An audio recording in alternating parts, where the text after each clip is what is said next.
দু মার্কের 4-এর 1-এর দাগের অঙ্কটা আলোচনা করছি।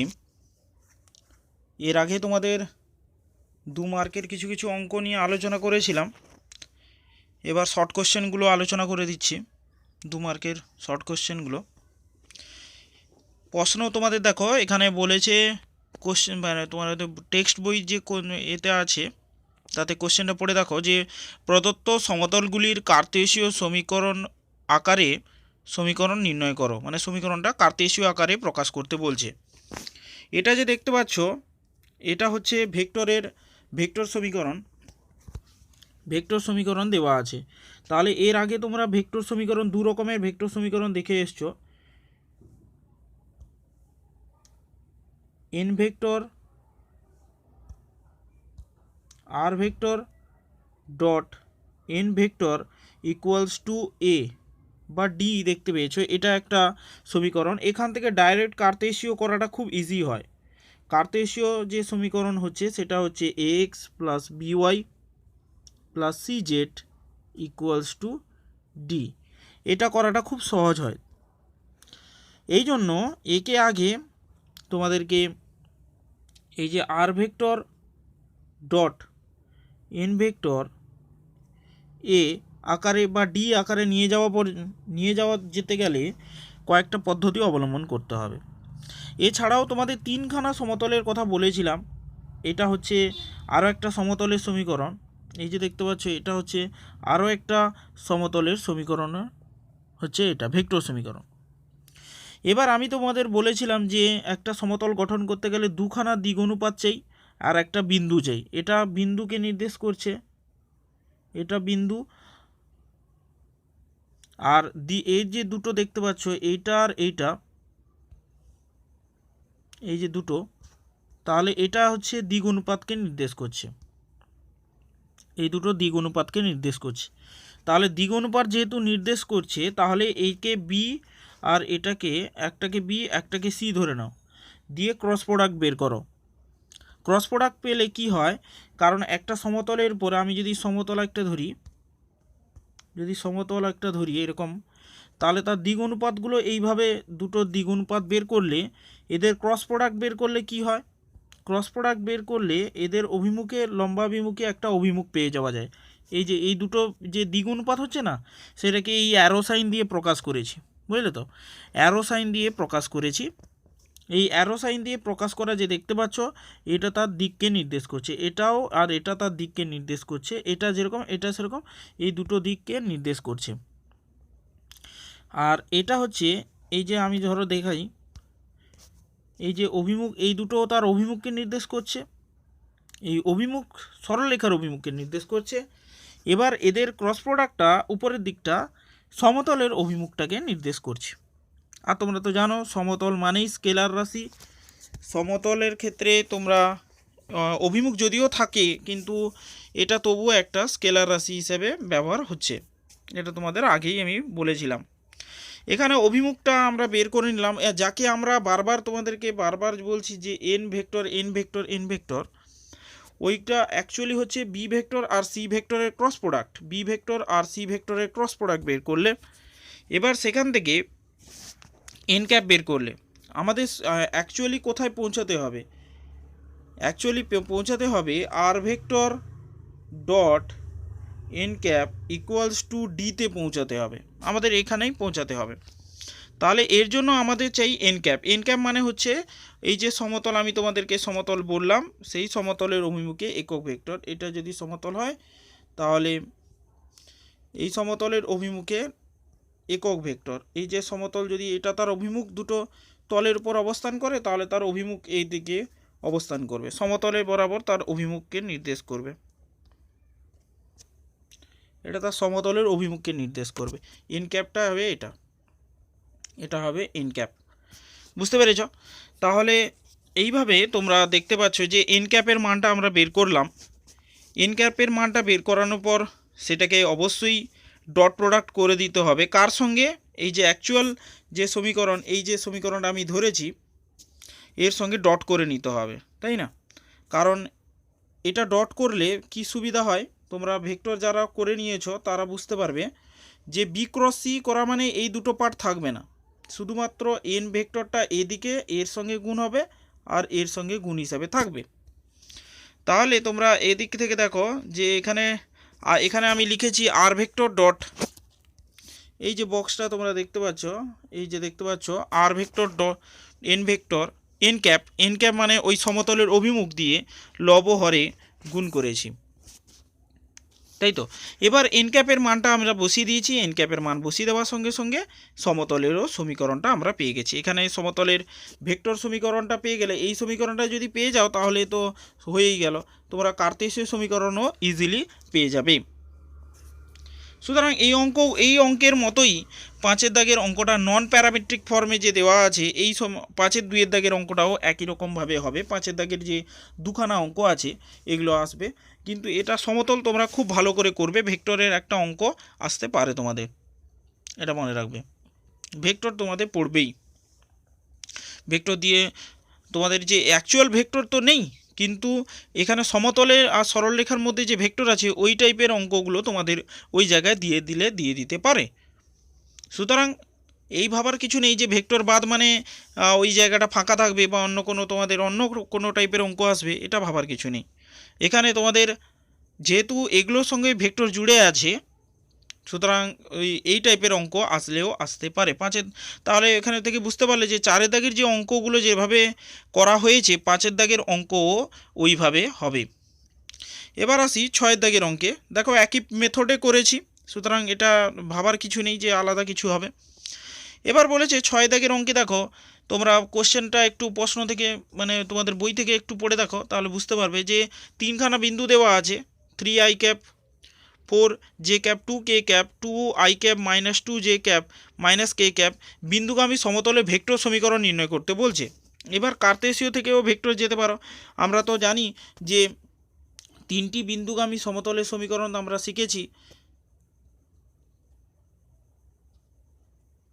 3টি বিন্দুগামী সমতলের সমীকরণ আমরা শিখেছি এইভাবে: =0 x - x1 y - y1 z - z1 by x2 - of x1 y2 - of y1 z2 - of z1,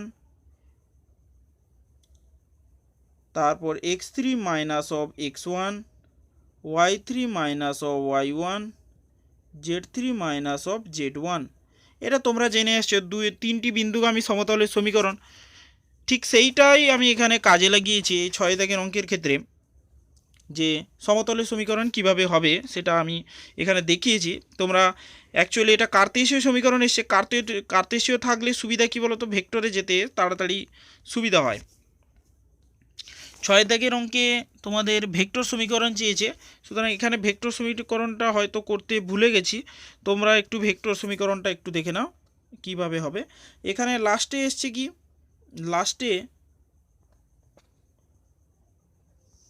এখানে লাস্টে যে অঙ্কটা মানে কার্তেশীয় করে রেখে দিয়েছে, এটা একটু ভেক্টর তোমাদের করে নিতে হবে। তাহলে ভেক্টর এখান থেকে এই যে সমীকরণটাকে দেখে তোমার ভেক্টর সমীকরণটা বানিয়ে ফেলতে পারবে। কিভাবে বানাবে? R vector dot 9i cap + 2j cap -7k cap. দেখো ভালো করে দেখো, 9 আছে, 2 আছে, -7 আছে, =21। এটাই হয়ে গেল কার্তেশীয় সমীকরণ। আশা করি বুঝতে পেরেছ, এখান থেকে সহজে তোমরা ভেক্টর সমীকরণ বানাতে পারবে। এবার তোমরা 7 দাগের অঙ্কে চলে আসো। এখানে বলেছে 7 দাগের অঙ্কে তোমরা তোমাদের টেক্সট বইতে দেখে নাও, নিচের বিন্দুগুলি দ্বারা সমতলের সমীকরণ নির্ণয় করো। সেই একইভাবে যেটা 6 দাগের অঙ্ক যেরকম, এটা এখানেও সেইভাবে হবে। 8 দাগের অঙ্কগুলো, 8 দাগের অঙ্কে কি বলেছে, 8 দাগের অঙ্ক 4খানা বিন্দু দিয়ে দেওয়া আছে। 4খানা বিন্দু দিয়ে তো করার দরকার নেই, 3টে বিন্দু হলেই এনাফ। 3টে বিন্দু দিয়ে সমতলের সমীকরণ বানাবে, ওই যে 3টি বিন্দুগামী সমতলের সমীকরণ। আর সমতলের সমীকরণ পাওয়ার পর ওই জায়গাতে চতুর্থ বিন্দুটা বসিয়ে দিবে, এই যে সিদ্ধ করবে। চতুর্থ বিন্দু যেটা পড়ে আছে, যেটা আমি ব্যবহার করলাম না, ওটা এখানে বসিয়ে দিবে, সমতলের সমীকরণে বসাবে। 3টে বিন্দু দিয়ে যে সমতলের সমীকরণটা বের করেছো তাতে বসিয়ে দিবে। বসিয়ে দেওয়ার পর দেখবে তোমরা ওটা সিদ্ধ করবে। সিদ্ধ যদি করে যায় তাহলে বিন্দু 4টি সমতলিক হচ্ছে। এবার চলে আসো 9 দাগ। 9 দাগে বলেছে দেখো, তোমরা প্রশ্নটা পড়ে দেখো, 2, 3, -1 বিন্দুগামী যে সমতল 3টি অক্ষকে মূল বিন্দু থেকে সমান দূরত্বে ছেদ করে তার সমীকরণ নির্ণয় করো। তাহলে ছেদিতাংশ আকারে সমতলের সমীকরণের সূত্রটা কি হয় সেটা একটু বলে দিই। x/a plus y/b plus z/c equals to 1 হয়।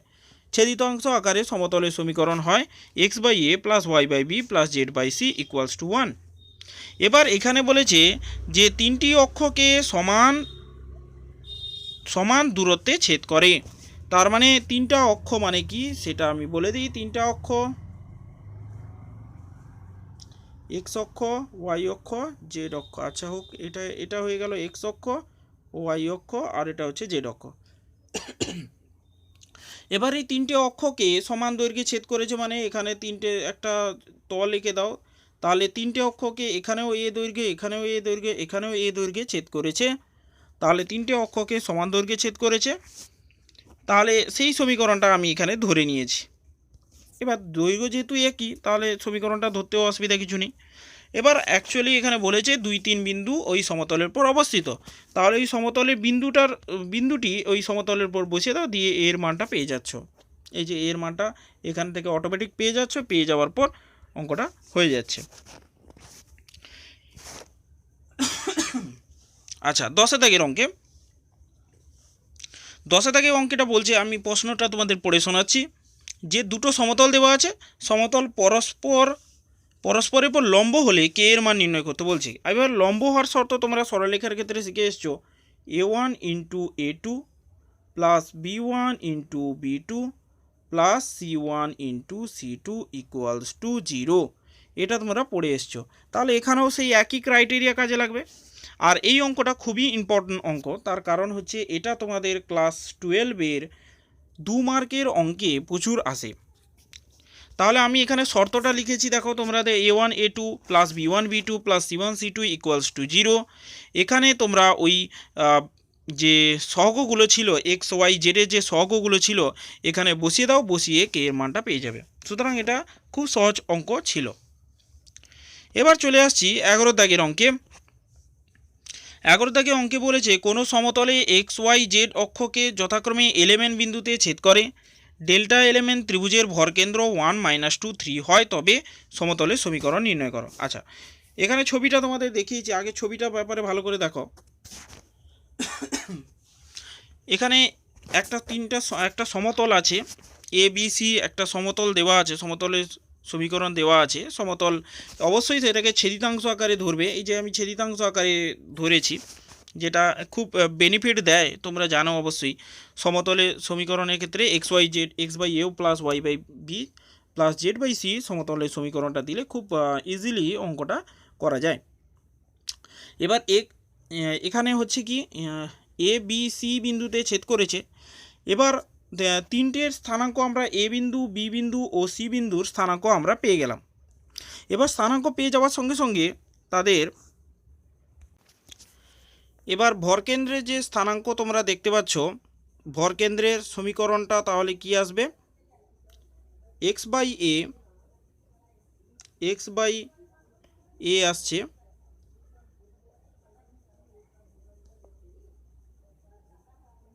তাহলে ভরকেন্দ্রের স্থানাঙ্ক হচ্ছে x1 প্লাস x2। 3টে যদি বিন্দু দেওয়া থাকে, 3টে বিন্দু দেওয়া থাকলে এই যে একটা ত্রিভুজ, এরকম একটা ত্রিমাত্রিক তলদেশে একটা ত্রিভুজ আছে, তোমরা ক্লাস 9-এ এই চ্যাপ্টারটা পড়েছো। x1 y1 আর z1 যদি হয়, এখানে বিন্দুটা, এখানে যদি x2 y2 আর z2 হয়, তাহলে এভাবে যদি হয়, তাহলে বিন্দু দেওয়া থাকে, তাহলে তাদের ভরকেন্দ্রের স্থানাঙ্ক কি হয়, x1 plus x2 plus x3/3, y1 plus y2 plus y3/3, z1 plus z2 plus z3/3।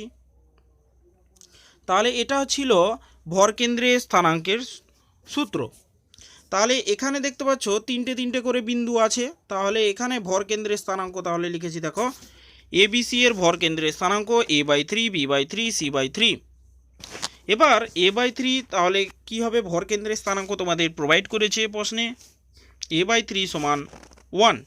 তাহলে এখান থেকে এ এর মানটা পেয়ে গেলে বি এর মানটাও পেয়ে যাবে, সি এর মানটাও পাবে। এ বি সি এর মানটা সমতলের যে সমীকরণ ছিল তাতে বসিয়ে দিলে উত্তর পেয়ে যাবে। সুতরাং সহজ একটা অঙ্ক ছিল। এবার চলে আসো 12 দাগের অঙ্কে। 12 দাগের অঙ্কে বলছে যে 2, 1, -1 বিন্দুগামী যে সমতল, দুটো সমতলের প্রত্যেকটির উপর লম্ব তার সমীকরণ নির্ণয় করো। তাহলে এখানে যে সমতলের সমীকরণটা দিয়েছে একটু ভালো করে দেখবে যে এত বিন্দুগামী কোনো একটা বিন্দুগামী সমতলের সমীকরণ যেটা দিয়েছে সেটা এইভাবে তোমরা লিখে ফেললে, a into X minus 2, B into Y minus 1, Z C into Z plus 1। তাহলে কোনো একটা বিন্দুগামী সমতলের সমীকরণ এটা হলো। এবার এই 1 নম্বর সমতল, প্রদত্ত দুটো সমতল দেওয়া আছে প্রশ্নে, তোমাদের দেখো প্রদত্ত দুটো সমতল দেওয়া আছে। এদের পর এই 1 নম্বরটা তাহলে কি হচ্ছে, 1 নম্বরটা লম্ব হচ্ছে কার উপরে, লম্ব হচ্ছে 2 নংয়ের উপরে, আবার 1 নম্বরটা লম্ব হচ্ছে 3 নংয়ের উপরে। তাহলে দুটোর ক্ষেত্রে লম্ব হওয়ার কন্ডিশন লাগবে। এবার লম্ব হওয়ার কন্ডিশন তোমরা জানো, a1 into a2 plus b1 into b2 plus c1 into c2 equals to 0। তাহলে এটা হচ্ছে সমতলের সমীকরণ। এবার এখান থেকে তাদের সহগ যেগুলো ছিল, এ দেখো এর সহগ এ বি সি, এর সহগ হচ্ছে 1 -1 1। তাহলে এই রকম গুণ করলে a minus B plus C এলো। 1 নং আর 2 নং থেকে পাই বলে এখানে লিখেছি, তোমরা দেখতে পাচ্ছ। তাহলে এখান থেকে একটা সূত্র, এখানে a minus B plus C একটা পেয়ে গেলে। ঠিক সেই রকম 1 নং আর 3 নং থেকে পেয়ে গেলে 3a plus 4b minus 2c। এবার আমি বজ্রগুণন পদ্ধতি অ্যাপ্লাই করেছি, তোমরা অনেককে বজ্রগুণন পদ্ধতি ব্যাপারে অনেকবারই বলেছি, কিন্তু আরেকবার বলে দিচ্ছি। দেখো এর সহগ, আগে সহগগুলো লিখে ফেলবে। সহগগুলো কি কি আছে, 1 -1 প্রথমটার ক্ষেত্রে, এই যে 1 -1 প্লাস 1, তাই না, 1 -1 প্লাস 1। আর একটা হচ্ছে কমা দিয়ে দিয়ে লেখো, এখানে হচ্ছে 3 4 -2। তাহলে এটা যদি হয় তাহলে এটার বজ্রগুণন মনে রাখার সহজ উপায় কি, a বাই মডিউলাস করে নিবে, b by minus modulus, modulus বলতে নির্ণায়ক আর কি, 2/2 অর্ডারের নির্ণায়ক, এটাও নির্ণায়ক। তাহলে হচ্ছে কি, এবার এখানে মানগুলো বসাবে আর কি, ওই সহগগুলোর মানগুলো বসিয়ে করার চেষ্টা করবে, দিলে হবে। এই যে দেখো এখানে কত হচ্ছে 1 -1 1, তারপর 3 4 -2, তাহলে হবে কি a বাই, তাহলে কত লিখবো, a বাই 2, মানে এটা 2 -4, তাই না, এটা লিখবো।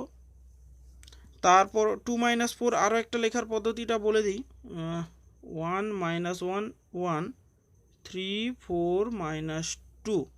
তাহলে a বাই কী লেখা হলো, a বাই তাহলে লিখবো -1 1 4 -2, তাই তো। তাহলে বি বাই তাহলে সমান, বি বাই তাহলে কী লিখবো, বি বাই যদি লিখি তাহলে বির ঘরটা, এটা হচ্ছে এ, এটা হচ্ছে বি, আর এটা হচ্ছে সি, সির ঘর। তার মানে বি তাহলে লিখবো কি, বির ক্ষেত্রে এটা হচ্ছে সি এর ঘর। তাহলে বিটা বাদ, তাহলে থাকবে কি, এখানে 1 1 3 1 1 3 -2, এখানে -2 বসবে, বুঝলে। তাহলে এইভাবে তোমরা লিখে ফেলবে, তাহলে ভুল হওয়ার চান্সটা একটু হলেও কমবে। এখানে আমি এটা দেখিয়েছি, এটা ডাইরেক্ট লিখেছি, দিয়ে বজ্রগুণন পদ্ধতিটা ঠিকঠাক করে করার চেষ্টা করবে।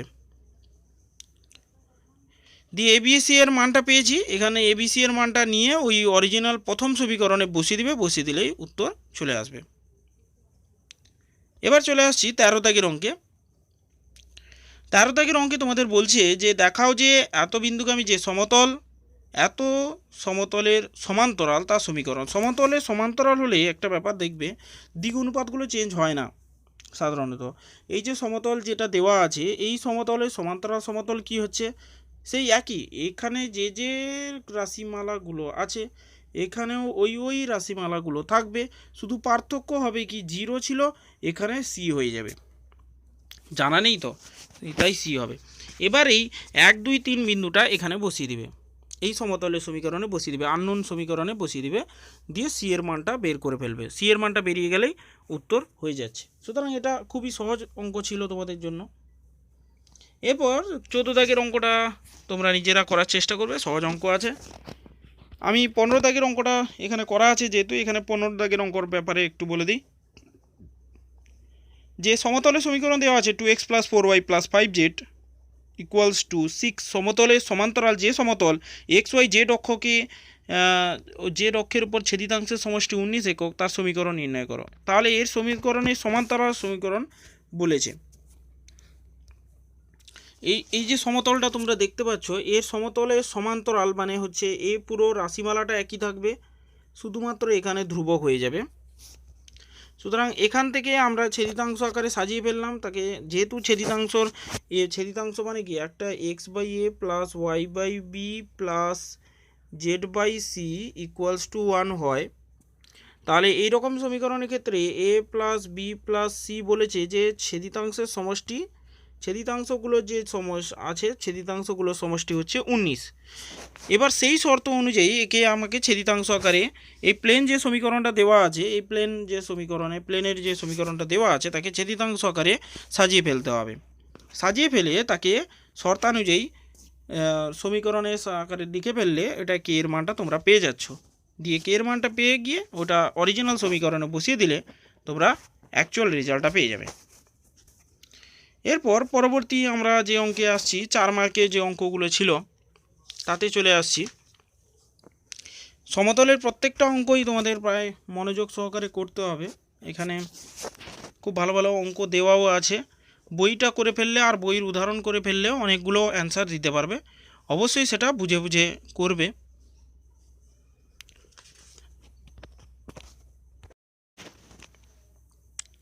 একের দাগের যে অঙ্কটা বলছে সেটা শোনো। 3, 2, 1 বিন্দু থেকে যে সমতল দেওয়া আছে, সমতলের উপর অঙ্কিত অভিলম্বের পাদবিন্দু স্থানাঙ্ক নির্ণয় করতে বলছে। অভিলম্বের পাদবিন্দু থেকে পি বিন্দুর দূরত্ব কত সেটাও বের করতে বলছে। অতঃপর উক্ত সমতলের সাপেক্ষে পি বিন্দুর প্রতিবিম্ব বিন্দুর স্থানাঙ্ক বের করতে বলছে। তাহলে এখানে 3খানা জিনিসের জানতে চাইছে। সেটা দেখো, একটা সমতল যদি আমি এটাকে বিচার করি, একটা সমতল ধরো এটা হলো পি বিন্দুটা উপরে অবস্থান করছে, এটা পি বিন্দু অবস্থান করছে, এটা পি বিন্দু অবস্থান করছে।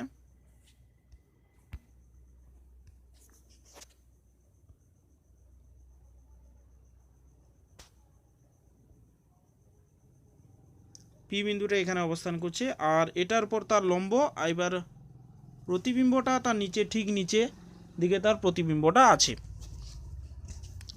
এবার এখান থেকে তোমাদেরকে প্রতিবিম্ব বিন্দু স্থানাঙ্কটা নির্ণয় করতে, মানে এখানে পিপি ড্যাশটাও নির্ণয় করতে বলছে, এর দৈর্ঘ্যটাও নির্ণয় করতে বলছে, এখানে পাদবিন্দু কিউ এর বিন্দু স্থানাঙ্কটাও বের করতে বলছে। এটাকে নিয়ে টোটাল অঙ্ক। এবার দেখো তোমাদের সমতলের ক্ষেত্রে কি ঘটনা ঘটবে সেটা দেখার বিষয়, যে এখানে একটা সরলরেখার ডিমান্ড করছে। তোমরা যদি দেখো যে এখানে একটা সরলরেখা সমতল যদি হয়, তাহলে এখানে সমতলের অভিমুখ হয় এই দিক বরাবর। এবার একটা সরলরেখা যদি এরকম থাকে তাহলে এটা তার সঙ্গে সমান্তরাল হয়ে যায়। তোমরা জানো এই যে অভিমুখ যেটা হবে, সমতলের যেটা অভিমুখ 2 - 1 আর 1 হবে তার অভিমুখ। এবার এই অভিমুখের ক্ষেত্রে তোমরা দেখতে পাচ্ছ যে সরলরেখার তাহলে দিক অনুপাত তাহলে কি হয়ে যাবে, 2 - 1 1, যদি সেই সমতলটা লম্ব হয়। যেহেতু এখানে বলেছে যে সরলরেখা পি বিন্দু একটা বিন্দু, মানে এখানে সমতলে যদি ধরি, তাহলে সমতলে এরকম যদি একটা সমতল ধরি, তাহলে পি যদি এরকম একটা যদি সরলরেখা ধরা হয়, তাহলে এখানে একটা পি বিন্দু থাকছে, এখানে পি বিন্দু থাকছে, তাহলে এটা তো তারপরে লম্বই তো হয়ে গেল, পারপেন্ডিকুলার তো হয়ে গেল। সুতরাং এখানে সরলরেখা একটা ধরে নিতে হবে। এই যে আমি এখানে ছবিটার মাধ্যমে দেখানোর চেষ্টা করেছি তোমাদের, এখানে পি বিন্দু আর কিউ বিন্দু হচ্ছে পাদবিন্দু, পি ড্যাশ হচ্ছে প্রতিবিম্ব বিন্দু স্থানাঙ্ক, পি কিউ এর দৈর্ঘ্য জানতে চেয়েছে। তাহলে এখানে তোমাদেরকে পি কিউ এর সমীকরণ ফার্স্টে ধরে নিতে হবে। পি কিউ এর সমীকরণ এখানে তোমরা পেয়ে যাচ্ছ, যেহেতু একটা সরলরেখা গঠনের জন্য তোমরা জানো যে একটা বিন্দু ও একটা তাদের দিক অনুপাত হলেই হয়ে যায়। তাহলে এখানে বিন্দু তো 3, 2, 1 প্রোভাইড করা আছে, দিক অনুপাত হচ্ছে 2 - 1 1, তাহলে এটা হচ্ছে ব্যাপার। তাহলে দিক অনুপাতও দেওয়া আছে আর এটাও দেওয়া আছে। এটা এবার প্যারামিটার টি একটা ধরে নিলাম। প্যারামিটার টি থেকে তোমরা এখানে দেখতে পাচ্ছ যে এক্সের মান এক্স ওয়াই জেডকে প্যারামিটার আকারে লিখে ফেললাম। প্যারামিটার কাকে বলে সেটাও একবার বলে দিই, যে এক্স ওয়াই যুক্ত চলরাশিকে তিনটেকে যোগ করা হচ্ছে টি এর সাথে, তাহলে টি হচ্ছে প্যারামিটার, বুঝলে তো। এটা হচ্ছে কি চল বা ভেরিয়েবল, এটা হচ্ছে প্যারামিটার। প্যারামিটারের কাজ হচ্ছে চলরাশির সংখ্যা কমানো, বুঝতে পেরেছো তো। তোমার যে কাজটা যে চলরাশি করবে কি, যে তিনটে চলরাশির কাজকে একা করে দিবে সেই হয়ে যাবে প্যারামিটার। সুতরাং এটা প্যারামেট্রিক সমীকরণ বলা হয় অনেক সময়। তোমরা একবার ভালো করে বইতে দেখবে একে প্যারামেট্রিক সমীকরণ বলার প্রাসঙ্গিকতায় এটাই। তাহলে তোমরা এখান থেকে পি কিউ এই যে বিন্দুটা শেষ পর্যন্ত পেলে, এটা অ্যাকচুয়ালি কাকে ডিনোট করছে? এই পি কিউ সরলরেখার ওপর অবস্থিত যে কোনো বিন্দুকে নির্দেশ করছে। তাহলে এই বিন্দুটা যদি সমতলের উপর অবস্থিত হয়, কিউ বিন্দুটা যদি সমতলের উপর অবস্থিত হয়, তাহলে এই বিন্দুটাকে আমরা নেব কি, নিয়ে কি করব, নিয়ে সমতলের সমীকরণে বসিয়ে দেব। সমতলের সমীকরণে যদি বসিয়ে দাও, সেখান থেকে টি এর মান -1 পাবে, দিয়ে ওই টি এর এই যে বিন্দুটা ছিল, এই যে বিন্দুটা ছিল যে কোনো বিন্দুতে এখানে বসিয়ে দিলে কিউ বিন্দু স্থানাঙ্ক পেয়ে যাবে, যেটা এখানে বের করে তোমাদের দেখানো হয়েছে 130। এবার পি কিউ এর দৈর্ঘ্য বের করতে গেলে কি হবে? পি কিউ এর দৈর্ঘ্য বের করতে গেলে দুখানা বিন্দুর দেখতে পাবে, এখানে একটা বিন্দু, এখানে একটা বিন্দু। ওই দূরত্ব নির্ণয় সূত্র x1 - x2 এর হোল স্কোয়ার, এই সূত্রে প্লাস y1 - y2 এর হোল স্কোয়ার দিয়ে যে সূত্রটা ছিল, এই সূত্রে বসিয়ে দিলে সূত্রটা তোমরা অনায়াসে মানে তোমরা দৈর্ঘ্যটা পেয়ে যাবে। এবার পি ড্যাশ বিন্দু স্থানাঙ্ক বের করতে গেলে জানো যে এখানে হবে কি, তোমরা জানো যে দর্পণ থেকে বস্তুর দূরত্ব, দর্পণ থেকে এটাকে যদি দর্পণের মতো করে কনসিডার করো, এই যে সমতলটাকে, দর্পণ থেকে বিন্দুর দূরত্ব আর দর্পণ থেকে প্রতিবিম্ব দূরত্ব সমান হয়। সুতরাং কিউটা তার হয়ে যাবে পি আর পি ড্যাশের, পি ও পি ড্যাশের দুজনের মধ্যবিন্দু হয়ে যাচ্ছে। এই জন্য এখানে পি ড্যাশকে আমরা যেহেতু এবিসি ধরেছি, তোমরা এখানে নিচে দেখতে পাবে যে পি ড্যাশ বিন্দু স্থানাঙ্ক যদি এবিসি ধরেছি, তাহলে পিপি ড্যাশের মধ্যবিন্দু হয়ে যাবে কিউ। তাহলে এখানে পিপি ড্যাশ কিউ এর অ্যাপারেন্টলি একটা আলাদা একটা মানে স্থানাঙ্ক বের করেছি, এটাকে সমান করেছি কার সঙ্গে, যেটা তোমাদের কিউ বিন্দু 130 বের করেছি তার সঙ্গে সমান করে দিয়েছি, দিয়ে এবিসি এর মান পেয়ে গেছি। সুতরাং দেখতেই পাচ্ছ যে সহজেই এর উত্তরটা পেয়ে গেলাম। এবার সমতলের 2 এর দাগের যে অঙ্কটা আছে, 2 এর দাগের অঙ্কটা সহজ আছে, তোমরা করবে, নিজেরা করবে। ওটা অ্যাকচুয়ালি তোমরা তো জানো যে বৃত্তস্থ যে ত্রিভুজ, এটা সমকোণী ত্রিভুজ কিনা আগে দেখে নেবে। সমকোণী ত্রিভুজ 2 এর দাগের যে অঙ্কটা আছে তোমাদের, সমকোণী ত্রিভুজ আছে কিনা দেখে নেবে। দেখে নিলেই তোমরা পারবে যে সমকোণী ত্রিভুজের যদি কেন্দ্র তাহলে কার উপর অবস্থান করে, ব্যাসের উপর অবস্থান করবে। এটা তোমরা অর্ধবৃত্তস্থ কোণ এক সমকোণে তোমরা জেনে এসছো। সুতরাং এই অঙ্কটা সহজ অঙ্ক বলে করিনি, 2 এর দাগের অঙ্কটা তোমরা অবশ্যই নিজেরা করবে, খুব ভালো অঙ্ক। 3 এর দাগের অঙ্কটা না করলেও চলে, বিশেষ করে উচ্চ মাধ্যমিকের জন্য তো সেরকম কোয়ালিটির অঙ্ক নয় বলে 3-এরটা করিনি। 4 এর দাগের অঙ্কে দেখো, মূল বিন্দু থেকে যে সমতল ওপর অঙ্কিত লম্বের পাদবিন্দুর স্থানাঙ্ক 2, 3, -1 দিয়েছে, তার সমীকরণ নির্ণয় করতে। এই অঙ্কটা, এই যে 4 দাগের অঙ্কটা দেখছো, এই 4 দাগের অঙ্কটা দিয়ে 12 দাগের অঙ্কটা হবে। মানে এখানে একটা ভালো একটা প্রসেস বলেছে, তোমরা একটু ভালো করে নোট করবে যে যদি 3টে অক্ষ আমি ব্যাপারে বলি, 3টে অক্ষ আছে আর একটা সমতল আছে। এই মূল বিন্দু থেকে যে লম্ব দূরত্ব যে হবে, লম্ব দূরত্ব হবে ও আর পি, ওপিটা তারপরে যদি লম্ব হয়, তাহলে পি এর বিন্দু যদি স্থানাঙ্ক আলফা, বিটা আর গামা হয়, তাহলে ওপি এর দিক অনুপাতও হয়ে যাবে আলফা, বিটা আর গামা। তাহলে এখানে বিন্দু আর দিক অনুপাত একই হয়ে যাবে, যেহেতু যদি ওটা মূল বিন্দু হয় আর ওপিটা সমতলের উপর লম্ব হয়। তাহলে এখানে লম্বের পাদবিন্দু স্থানাঙ্ক 2, 3, 1 দেওয়া আছে। সুতরাং এখানে আর দিক অনুপাতের প্রয়োজনীয়তা নেই, এটাই তার দিক অনুপাত হয়ে যাবে। এখান থেকে আমরা সহজেই ভেক্টর সমীকরণটা পেয়ে যাচ্ছি। দিক অনুপাত তো জানো যে এটা তা হচ্ছে তার বিন্দু স্থানাঙ্ক, আর দিক অনুপাত এন ক্যাপ বের করেছি কি করে, ওই যে দিক অনুপাত এটা বিন্দুটাই তার দিক অনুপাত হয়ে যাচ্ছে। যখন বললাম কি যে ওপিটা যদি মূল বিন্দু হয়, পি যদি সমতলের উপর অবস্থিত একটা বিন্দু হয়ে যায়, লম্ব বিন্দু হয়ে যায়, আলফা বিটা গামা যদি পি বিন্দু স্থানাঙ্ক হয়ে যায়, তাহলে আলফা বিটা গামাটা তার দিক অনুপাতও হবে সমতলের ক্ষেত্রে। তাহলে এখানে একক ভেক্টরটা বের করে নিয়ে এন ক্যাপ মানে একক ভেক্টর, ওই সমতলের উপর লম্বাভিমুখী একক ভেক্টরকে নির্দেশ করছে এন ক্যাপ, তাহলে অভিমুখ নির্দেশ করছে, তাহলে এই অভিমুখটা দিয়ে গুণ করে দেবে। তোমরা এটা আগেও এই ব্যাপারে আমি তোমাদের বলেছি, ওই যে 2 মার্কের অঙ্কগুলো করার সময় বলেছি। সুতরাং এখানে বসিয়ে দিলে তোমরা কার্তেশীয় সমীকরণ পাবে, কার্তেশীয় থেকে যদি ভেক্টর চায় ভেক্টর সমীকরণও পেয়ে যাবে। এবার পরবর্তী যে আসছি 5 দাগের অঙ্কে, আমি তো প্রশ্নটা তোমাদের পড়ে শোনাচ্ছি, তোমরা তোমাদের বইয়ের সঙ্গে মিলিয়ে নেবার চেষ্টা করবে। দেখাও যে 1 2 3 বিন্দুগামী যে সমতল, একটা প্রদত্ত সমতল দেওয়া আছে 3x + 4y - 5z = 3 সমতল সমান্তরাল, তার সমীকরণ নির্ণয় করো। তাহলে 1 2 3 বিন্দুগামী যে সমতল, এত সমতলের সমান্তরাল বলেছে, তাহলে 1 2 3 বিন্দুগামী সমতলের মানে যে সমতলটা প্রোভাইড করেছে তার সমান্তরাল সমীকরণ তো জানো যে এই স্ট্রাকচারটা কোনোভাবে পাল্টাবে না, শুধুমাত্র ধ্রুবক সংখ্যারই পাল্টাবে। আচ্ছা, এবার এই বিন্দু 1 2 3 বিন্দু সমতলের উপর অবস্থিত, সুতরাং 1 2 3 বিন্দুটা সমতলের উপর বসিয়ে দাও, দিলে কে এর মানটা পেয়ে যাবে। সুতরাং অঙ্কগুলো খুবই সহজ সহজ অঙ্ক সমতলে আছে, শুধু একটু হলেও তোমাদের সবগুলো অঙ্ক নিজে থেকে একবার করে হলেও প্র্যাকটিস করে রাখতে হবে, দিলে তোমরা ফাইনালে অজানা অঙ্ক যদি দেয় সেগুলো করে ফেলতে পারবে। এবার চলে আসি 6 দাগের অঙ্কে। 6 দাগের অঙ্কে বলেছে যে 1 1 2 ও 2 4 3 বিন্দুগামী যে সমতল, এত সমতলের উপর লম্ব মানে x - 3y + 7z = 6 সমতলের উপর লম্ব, তার কার্তেশীয় সমীকরণ নির্ণয় করো এবং কার্তেশীয় সমীকরণে ভেক্টর সমীকরণে রূপান্তর। তাহলে যে কোনো দুখানা বিন্দু দেওয়া আছে, একটা বিন্দু দেওয়া থাকলে তোমরা জানো যে সমতলের সমীকরণ কি হয়। এবার 2 4 3কে ওই সমতলে এই 1 নম্বর সমতলে বসিয়ে দিলে, তাহলে প্রথম শর্ত তোমরা ABCর আকারে পেলে। এবার বলেছে যে এই যে ধরে নেওয়া যে 1 নম্বর সমীকরণটা, বইতে প্রদত্ত একটা সমতলের সমীকরণ দেওয়া আছে, তার ওপর সেটা লম্ব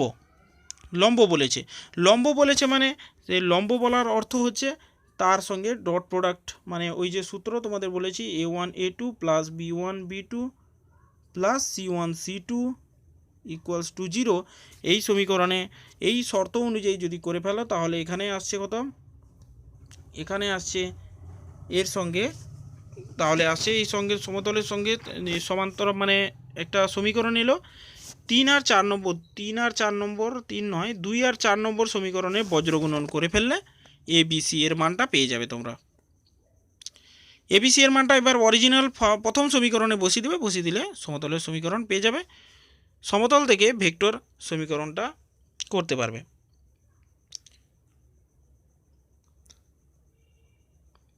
এবার 7 দাগে যে অঙ্কটা দেওয়া আছে সেটা পুরোপুরি 6 দাগের অঙ্কের মতো, সুতরাং তোমরা এটা নিজেরা চেষ্টা করবে।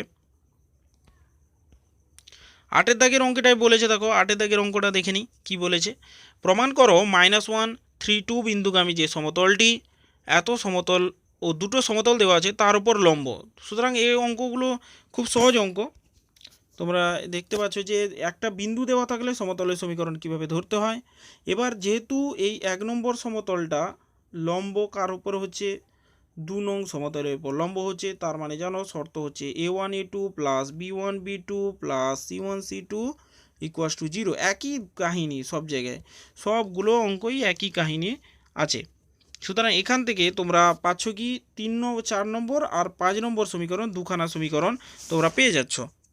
এবার এই 4 নম্বর 5 নম্বর থেকে বজ্রগুণন করলে তোমরা ABC এর মান পাবে, দিয়ে এই যে ফার্স্ট যে সমীকরণ আছে তাতে বসিয়ে দিলে উত্তর পেয়ে যাবে।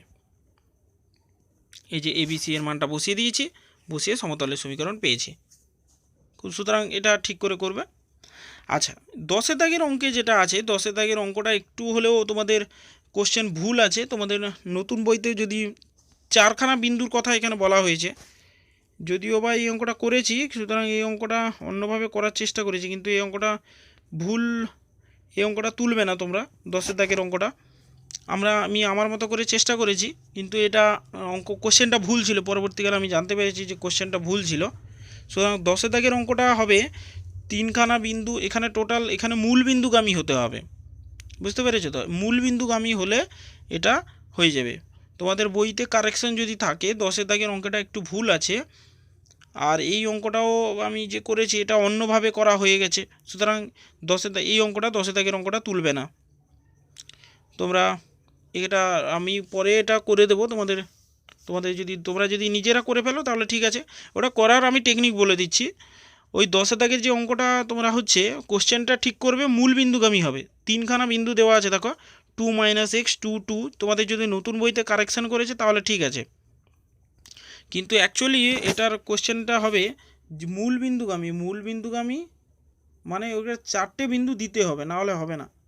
মূল বিন্দু থাকবে, তার সঙ্গে সঙ্গে আরও 3টে বিন্দু দিয়েছে দেখো, 2 - x, 2, 2, মানে 0 0 বিন্দুটা থাকবে আর কি। এবার তোমরা তো জানো অবশ্যই যে 3টি বিন্দুগামী সমতলের সমীকরণ, 3টি বিন্দুগামী সমতলের সমীকরণে বের করবে 3টি বিন্দুগামী যে সমতলের সমীকরণ, x - x1, x - x2, এটা ভুল লিখলাম, y - y1, z - z2। এই যে সমীকরণটা যে বলেছিলাম তোমাদের, এই রকমভাবে ওই 4টে বিন্দু দিয়ে অঙ্কটা করে ফেলবে, দিলে দেখবে ক্যালকুলেশন করার পর 10-এর দাগের অঙ্কটা পেয়ে যাবে। যদি তোমরা পারো ভালো, না পারলে আমাকে বলবে, আমি করে দেব।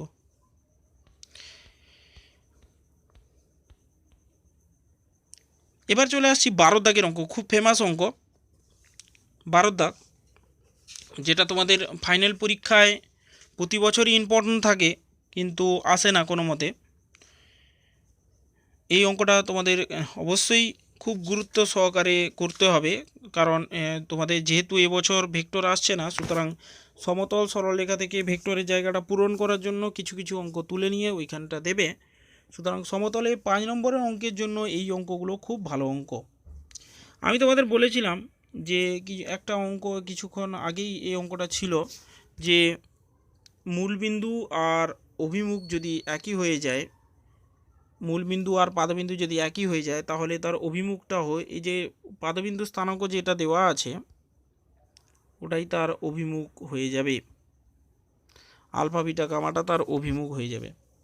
এবার এখান থেকে এই নলেজ থেকেই তোমরা দেখতে পাচ্ছ যে আমি একটা সমীকরণ ধরে নিয়েছি, সমতলের সমীকরণ ধরে নিয়েছি, তার অভিমুখও হয়েছে আলফা বিটা গামাটা, তার বিন্দুটা পাদবিন্দুও হয়েছে, আর তার অভিমুখ হিসেবেও এ রিপ্রেজেন্ট করবে। তাহলে অভিমুখ এন ক্যাপ বের করে নিয়েছি, দেখতে পাচ্ছ এন ক্যাপ। এবার এখানে alpha square beta square gamma স্কোয়ারটাও যেহেতু দ্বিগুণুপাত আছে, সুতরাং এটাকে স্কোয়ার রুট দিয়ে ভাগ করেছি, দিয়ে সমতলের সমীকরণটা বের করেছি। দেখো এটা X alpha Y beta Z gamma equals to R square দিয়ে সমতলের সমীকরণ বের করেছি। এবার বইতে যে আর দেওয়া আছে, আর অ্যাকচুয়ালি কি দূরত্ব কার সঙ্গে দূরত্ব হচ্ছে আর মানে হচ্ছে মূল বিন্দু থেকে দূরত্ব, এক্স আলফা মাইনাস 0 এর হোল স্কোয়ার, ওয়াই মাইনাস মানে বিটা মাইনাস 0 এর হোল স্কোয়ার, গামা মাইনাস 0 এর হোল স্কোয়ার, এটা হচ্ছে দূরত্ব, আর স্কোয়ার সমান। এবার এই সমতলের সমীকরণকে তোমরা ছেদিতাংশ আকারে সাজিয়ে ফেলো। ছেদিতাংশ আকারে সাজিয়ে ফেললে দিয়ে দেখবে যে ছেদিতাংশ আকার থেকেই তোমরা চতুস্তলকের একটা, তোমরা এখানে যে পেলে এই যে ছেদিতাংশ আকার থেকে তোমরা পাচ্ছ কি বাহুর দৈর্ঘ্যগুলো পেয়ে যাচ্ছ। তাহলে বাহুর দৈর্ঘ্য মানে এলও, এমও, এনও, এই তিনটে যে দৈর্ঘ্য পাবে, ওএল, ওএম, ওএন, তাহলে ওএল এর দৈর্ঘ্য কত, এই যে alpha square R square by alpha. যেহেতু ছেদিতাংশ আকারে শর্ত তো তোমরা শিখেছ যে এক্স অক্ষ ওয়াই অক্ষ জেড অক্ষে যে দৈর্ঘ্যে ছিন্ন করবে সেটাই তার ছেদিতাংশ হয়ে যাবে, মানে দৈর্ঘ্য হয়ে যাবে। তাহলে এলোর দৈর্ঘ্য কত হবে, ওএলের দৈর্ঘ্য পাচ্ছ আর স্কোয়ার বাই আলফা, OM এর দৈর্ঘ্য পাচ্ছ r²/β আর ON এর দৈর্ঘ্য পাচ্ছ r²/γ। তাহলে চতুস্তলকের আয়তনের সূত্র হচ্ছে 1/6 দিয়ে হবে 6 ভাগের 1 ভাগ। চতুস্তলকের যে আয়তন তার 6 ভাগের 1 ভাগ হবে চতুস্তলকের আয়তন, মানে সমকোণী চৌপল যাকে বলা হচ্ছে, চতুস্তলক তার 1/6 ভাগ, এই জন্য 1/6 দিয়ে এখানে ভাগ করা হয়েছে। এবার তোমরা অ্যাকচুয়ালি এগুলো শিখেছো, তোমরা শেখা বলতে তোমাদের এখানে সিলেবাসে নেই, আমাদের পুরনো বইতে আমাদের সিলেবাসে ছিল প্রিজম, পিরামিড এগুলো ছিল, এই জন্য সেগুলোতে এগুলো থাকলেও তোমাদের এখানে নতুন তোমাদের সিলেবাসে, মাধ্যমিকের সিলেবাসে নেই। এই 1/6 ভাগটা এসছে অ্যাকচুয়ালি তোমরা যে চোঙ আর শঙ্কু টঙ্কু করেছো না, একটা শঙ্কু একটা চোঙের কত ভাগ হয়? চোঙের 1/3 ভাগ হয়। তাই এদের সূত্র তোমরা দেখতে পাবে, শঙ্কুর আয়তনের সূত্র কি 1/3 পাই r²h, চোঙের আয়তনের সূত্র হচ্ছে পাই r²h, তার 1/3। এখানেও সেরকম চতুস্তলক হচ্ছে একটা সমকোণী চৌপলের 1/6 ভাগ, সেটা একটা জিনিস মনে রাখতে হবে, এই জন্য 6 দিয়ে ভাগ করা হয়েছে।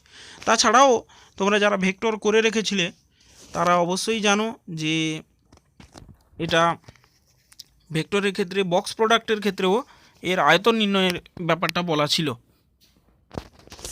এবার এখানে আরও একটা জিনিস ক্রাইটেরিয়া কাজে লাগানো হয়েছে, চতুস্তলকের আয়তনের যে সূত্র, আর একটা সূত্র এখানে ব্যবহার করা হয়েছে। এই যে চতুস্তলকের একটা উচ্চতা থাকে, সেই উচ্চতাটাকে আমি দেখিয়ে দিচ্ছি।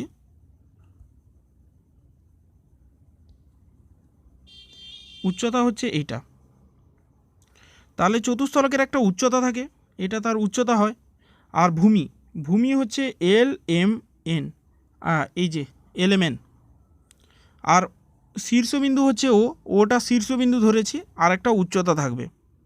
উচ্চতাটা কি? OP হচ্ছে তার উচ্চতা। এবার এখানে সেইটাই এখানে লেখা হয়েছে যে ভূমি হচ্ছে ত্রিভুজাকৃতি আর উচ্চতা হচ্ছে r।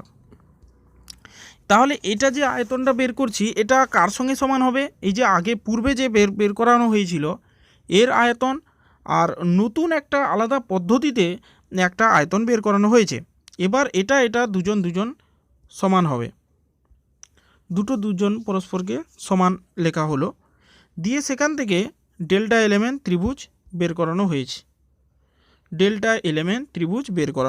ত্রিভুজের ক্ষেত্রফল বের করানো হলো। এবার এখান থেকে পেয়ে গেলে তোমরা যে ত্রিভুজের ক্ষেত্রফলের সূত্রটা পেয়ে গেলে। যাই হোক, তাহলে আশা করি এটা বুঝতে পেরেছো। যদি তোমাদের কোনো অসুবিধা থাকে তবু বলবে, পরবর্তী যে অঙ্কগুলো আছে সেগুলোর ব্যাপারে আলোচনা করব। তোমরা এত দূর পর্যন্ত অঙ্কগুলো ভালো করে যেগুলো ছেড়ে রাখলাম সেগুলো নিজেরা থেকে করবে। পরবর্তী বুঝতে না পারলে তোমরা গ্রুপে জানাবে, আমি সেটা নিয়ে আলোচনা করব।